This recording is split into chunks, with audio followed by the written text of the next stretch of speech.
Psst, I see dead people. I have a lot of respect for, the other two guys that I'm constantly, up against, which is like Cole and Kendrick. The rap battle to decide this generation's greatest rapper of all time is over. The on-wax beef that ignited on March 26 with Kendrick Lamar's guest appearance on Like That reached its peak late April to early May of this year, with the crowd favorite, or better yet, the culture's favorite, Kendrick Lamar ascending to the throne. What's left to be said? I miss. Okay, so I'm missing the part where your girl. You keep saying we've that pedophilia. Who's winning? How about that? That's a better question. Who's winning the battle to you right now? Oh man, Drake is definitely winning from an MC standpoint. Cole's response at Dreamville, I was kind of distraught. I was confused. I didn't know it was because he. I think for all three of us, it is the time to see who can transcend the generations, much like Jay did. No, you not a colleague, you're a fucking colonizer, Kendrick Lamar closes out verse 3 in his diss track directed at Canadian rapper, longtime opponent, and former friend Drake. Not Like Us, the fifth installment in the lyrical beef spanning 10 tracks that will most likely continue into the summer. Things began innocently enough with a 2023 collaborative song, First Person Shooter, with rappers J. Cole and Drake. Whatever putative tension circulating the Big Three, an informal term to describe the 2010s most influential and best rappers, seemed recoiled. J. Cole and Drake trading bravado bars with one Big Three member noticeably absent. His lack of presence foreshadowed the events that would spiral months later. We got the first Michael Jackson reference with Drake's boldest brag. Will they ever give me flowers? Well, of course not. They don't want to have that talk cause it's a sore spot. They know the boy the one they got a boycott. Niggas talking about when this gonna be repeated. What the fuck, bro? I'm one away from Michael. Nigga, beat it. Nigga, beat it. Speaking on his position in the rap game and the culture's reluctance to give him that number one spot, despite all his accolades. With First Person Shooter, Drake tied Michael Jackson as the male solo artist with the most Billboard number ones. He will most likely surpass Jackson this year or at least shortly after. Flash forward to the evening of May 4th, we are now on track 10 with Kendrick Lamar's Not Like Us. The biggest complaint laid at Lamar during this battle is that his diss tracks don't have replay value. Entangled literary schemes with layers that are not easily digestible to the average rap fan. Produced by LA native Mustard, Not Like Us is a certified club banger, a catchy hook with the usual great storytelling from Lamar, reflective of a very important and recognizable theme in Lamar's career, a commitment to his artistic integrity regardless of commercial appeal. In his most condemning verses, Lamar explains Drake's complicated relationship with Black American culture, hip-hop, and its current mecca, Atlanta. You called Future when you didn't see the club. Like, what? Lil Baby help you get your lingo up. What? 21 get your false street cred. Thug make you feel like you a slime in your head. Like, what? Quavo said you can be from Northside. What? 2 Chainz say you good, but he lied. You run to Atlanta when you need a few dollars. No, you're not a colleague. You a fucking colonel. Arguing Drake's borrowing from regional sounds and artists in various projects is similar to the white colonization of Black people. Between this drop and First Person Shooter, J. Cole released a half-hearted attempt at the crown with 7-Minute Drill, and asterisks in the ongoing diss war between Lamar and Drake. The song was eventually removed from streaming services, and much to the dismay of his fans, Cole apologized to Kendrick Lamar publicly during his set at the 2024 Dreamville Festival. 7-Minute Drill was a response to Kendrick Lamar's verse on the Future and Metro Boomin's project, We Don't Trust You. Lamar contemptuously shuts down the illusion of the Big Three, claiming that the number one spot is him, and also providing the second Michael Jackson reference. Motherfuck the Big Three. Nigga, it's just big me. Nigga, bum. What? I'm really like that. And your best work is a light pack. Nigga, Prince outlived Mark Jack. Nigga, bum. Between this and Kendrick Lamar's final blow with Not Like Us, Drake officially released Push Ups on April 19th after the track circulated on social media for a while, with him initially not claiming the apparent leak, but alluding to it was real. Then came the AI-assisted tailor-made freestyle that was removed from Drake's verified platforms due to the state of Tupac Shakur threatening legal action. Lamar fired back with Euphoria on April 30th, and just to make sure everyone knew he was fully ready to fight for the crown, he released 616 in LA 3 days later. Throughout the on-wax war, Lamar has maintained that he's smarter than Drake. He even inferred that he had intel on the Sixth God due to leaks in his camp. The first tangible evidence found in the cover art of 616 in LA, which included one Maybach glove, seemingly belonging to Drake. What was supposed to be a victory lap for Drake ended up being completely ignored and overshadowed by Kendrick Lamar. In his fourth installment, Lamar surprised the entire rap community, dropping the Alchemist-produced track around 40 minutes after Drake's Family Matters.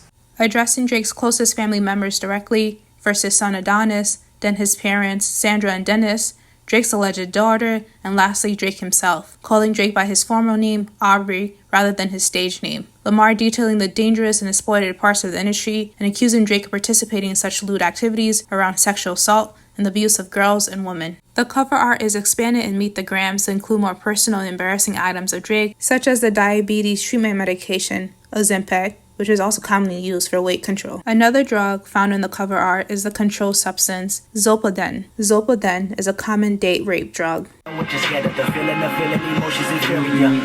things in African tradition that are directly related to rap.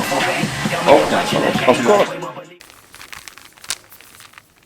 As both MCs exchanged bars, it became clear the hate was real, and this was much bigger than just a rap beef. A referendum on hip-hop's current stakes and if black consumers and hip-hop gatekeepers could reverse the clock. Drake and Kendrick Lamar represent polar opposites in rap's ecosystem post-2010. Drake cemented his presence in the game with 2009's So Far Gone mixtape, also a beneficial mentorship from Birdman and Lil Wayne's crew.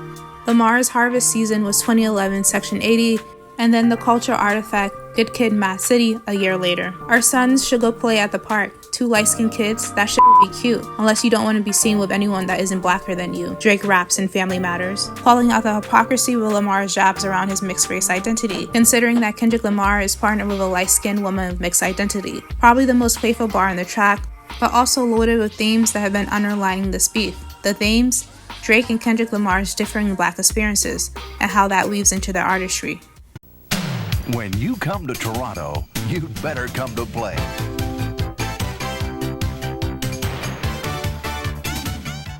Drake was born in the mid-80s to an African-American father from Memphis and an Ashkenazi Jewish-Canadian mother. His city of birth? Canada's most populous city, Toronto. The city is often touted as a multiculturalism safe haven with high percentages of immigrant populations from the Caribbean and Asia, but the trope is a bit misleading. In a 2017 inquiry from the Ontario Human Rights Commission, it found that black people are subjugated to systemic racial discrimination, racial profiling, and anti-black racism across the range of interactions with the Toronto Police Service. Dennis and Sandra Graham divorced when Drake was 5, and until recently, their relationship wasn't the healthiest. Do you remember back to Western Road, Scarlet Road? Hanging with Aaron Bell and Rennie, shit could've gone south for me. He looked out for me, ma. He never let me do drugs. He let me shoot a gun one summer, but out there everyone does. He made me listen to his music, old music, soul music, shit that can only be created if you go through it.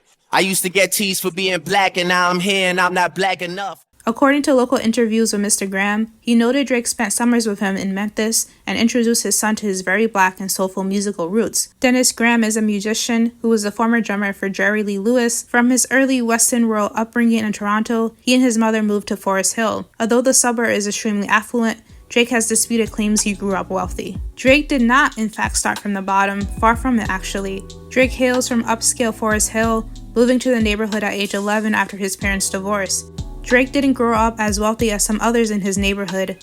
There are areas of Forest Hill that are solidly middle class, and it is there that Drake grew up. Charlotte Graham for the NYU Local. By the time we were introduced to Drake in 2006 with his first mixtape, Room for Improvement, he was a familiar face. 5 years earlier, he starred on the popular Canadian show Degrassi as the character Jimmy Brooks, but music was always his #1 choice. Kendrick Lamar's black experience needs less of context, considering that black experience is told repeatedly through all his work. Speaking to NPR for the rollout and press junket for his third studio album, To Pimp a Butterfly, the rapper discussed witnessing his first murder at 5 years old. It was outside my apartment unit. A guy was out there serving his narcotics and someone rolled up with a shotgun and blew his chest out. Admittedly, it done something to me right then and there. It let me know that this is not only something that I'm looking at, but it's something that maybe I have to get used to. You dig what I'm saying? LA police are getting their orders as they prepare for another assault on street gangs. But that was before the Los Angeles Police Department. His home was Los Angeles County and his community was the city of Compton. Before the 60s and 70s, Compton was predominantly white. The Supreme Court's banishment of racial covenants in real estate allowed for more black residents to move in. For black residents in Compton, their dreams of advancement were stunted by structural, institutional, and systemic racism. Presidents Richard Nixon and Ronald Reagan's war on drugs exacerbated the blight. Lamar grew up in an American-made contemporary war zone.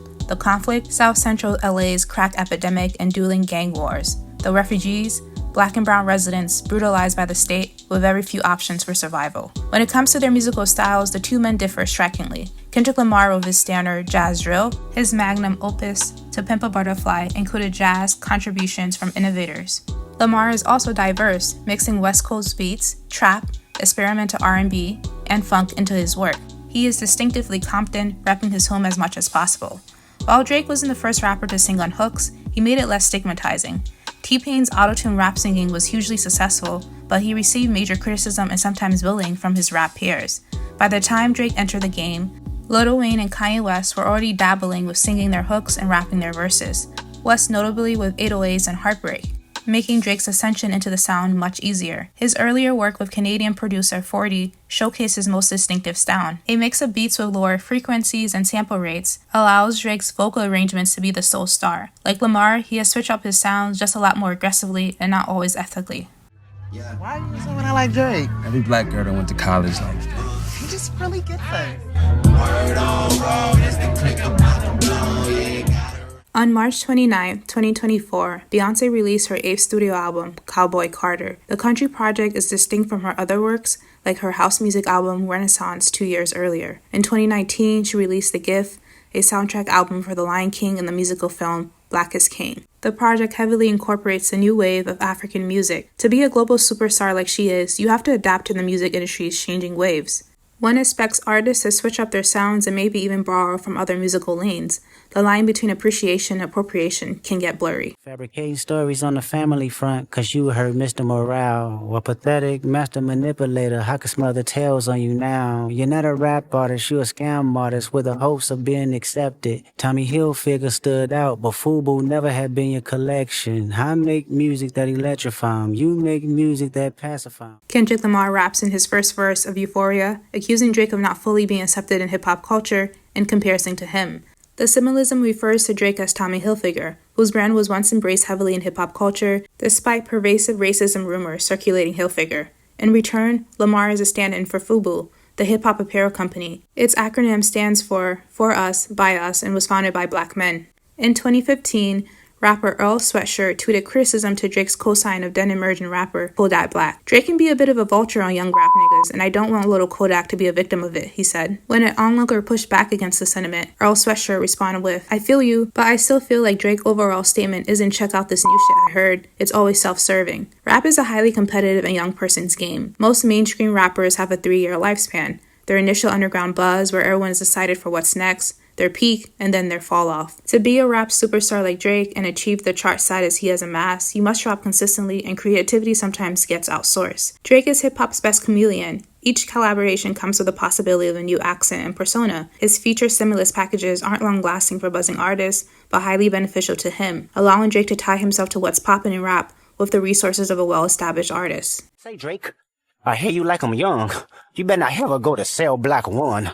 To any bitch that talk to him and they in love, just make sure you hide your little sister from him. Kendrick Lamar raps in Not Like Us, pointing out Drake's tendencies for dating and mingling with very young women. Lamar going further to accuse Drake and his close associates of pedophilia and other predatory abuses against women. Drake has denied these accusations and alleged Kendrick Lamar physically assaulted his longtime partner, Whitney Alford. Along with the race angle, women are the biggest theme in this beef, both men pandering to them because their approval is conditional while not sincerely committed to their protection, reflective of the culture's abuse of women while needing their taste and presence to propel hip-hop forward. 2024 is the year of rap beef, and that wouldn't be possible without Megan Thee Stallion's Hiss and the disastrous Bigfoot track from Nicki Minaj, two black women steering the culture with very little credit. The moral high ground that Kendrick Lamar has taken when it comes to Drake's alleged abusive crimes is interesting, considering he surrounds himself with abusers too. His mentor is Dr. Dre, who physically sexually assaulted journalist Denise D. Barnes in 1991, Dr. Dre's ex-fiancée Michelle Lay recounted numerous incidents of physical abuse that left her with blackened eyes and cracked ribs. Lamar provided a redemption arc for Kodak Black in his most recent studio album, Mr. Morrow and the Big Steppers, despite Black not seeking forgiveness for his crimes that include the rape of a teenage girl. The song Auntie Diaries from the album is a very poor attempt at addressing homophobia and transphobia in the Black community, highlighting Lamar's consciousness is not that radical or progressive. Lamar has admitted to a sex addiction that strained his relationship with Whitney Alford. Yes, it's great that he's in therapy now and working on his past trauma, but that doesn't erase the years of emotional abuse Alford endured. His writing is far from feminist leaning, with a history of misogynist lyrics directed at Black women. In 2023, musician Cassie filed a federal lawsuit against hip-hop mogul Sean Diddy, Puff Daddy, Puffy Combs, accusing him of sex trafficking, rape, emotional abuse, coercive drugging for nearly a decade. This wasn't the first time a hip-hop gatekeeper faced abuse allegations. Russell Simmons fled to Bali to avoid possible prosecution of sexual assault lawsuits, the first filing successful this year, with Drew Dixon's defamation suit. If Kendrick Lamar versus Drake is a reckoning on the culture, who benefits more, and why is it always at the expense of women?